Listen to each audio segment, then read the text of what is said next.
entered 2024 with starvation and famine as acute as ever across the globe, much of it caused by the climate crisis. Yet at present, the world's worst hunger crisis is in Gaza, created by Israel's ongoing siege. The Integrated Food Security Phase classification has found that of 600,000 people facing starvation globally, 95% of them are in Gaza. Mr. Speaker, starvation used as a weapon of war is a war crime. The Israeli government has the power to end this starvation crisis by ending the siege of Gaza and opening all crossings. Does it not, Prime Minister?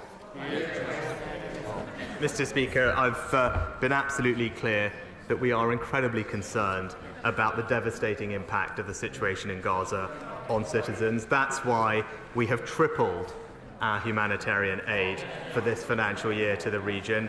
And, as I said in the statement yesterday, are working with partners such as Jordan and the United States to open up new aid corridors so we can increase the supply of aid getting in to those who desperately need it. In the week of the anniversary of Bloody Sunday, people in Derry are watching unarmed Palestinians being gunned down by Israeli soldiers. Over 25,000 people have now been slaughtered in Gaza. The Prime Minister says, and he said it again today, that he wants to see a sustained ceasefire. So my question is a very, very simple one.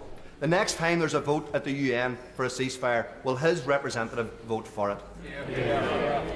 Well, Mr. Speaker, of course we'll engage with all UN resolutions on their merits, and I've been clear no one wants to see this conflict go on for a moment longer than is necessary.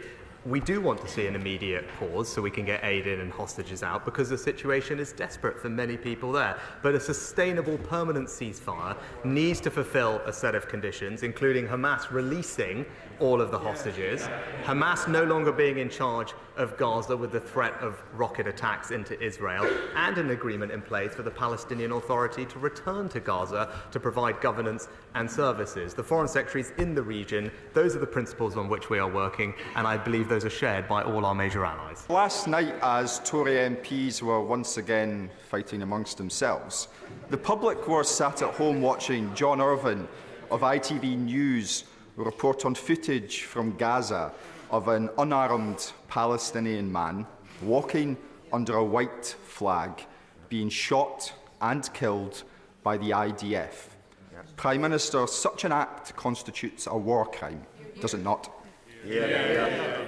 Mr. Speaker, we've been absolutely consistent that international humanitarian law should be respected and civilians should be protected. I've made that point expressly to Prime Minister Netanyahu, and the Foreign Secretary is in the region this week making exactly the same point.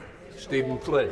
Mr. Speaker, I don't think it's unreasonable to expect the Prime Minister of the United Kingdom to rise to that dispatch box and tell the people of these Isles and elsewhere that shooting an unarmed man walking under a white flag is a war crime. Now, in recent weeks, this House has acted with urgency and intent following an ITV drama. The question is, will this House now show the same urgency and intent following this ITV news report? And finally, back a ceasefire in Gaza. Mr. Speaker, no one wants to see this conflict go on for a moment longer than necessary, and we do want to see an immediate and sustained humanitarian pause to get more aid in and, crucially, the hostages out, helping create the conditions for a sustainable ceasefire. I set out the conditions for that earlier in the House. The Foreign Secretary is in the region today and will continue to press all our allies and partners to make sure that we can bring about that outcome. Recently released documents reveal that the Foreign Office had serious concerns about Israel's compliance with international humanitarian law and its ongoing assault on Gaza.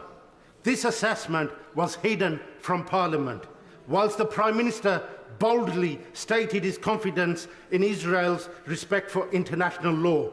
Since then, the scale of Israel's war crimes in Gaza have been revealed to the world thanks to South Africa's case to the ICJ.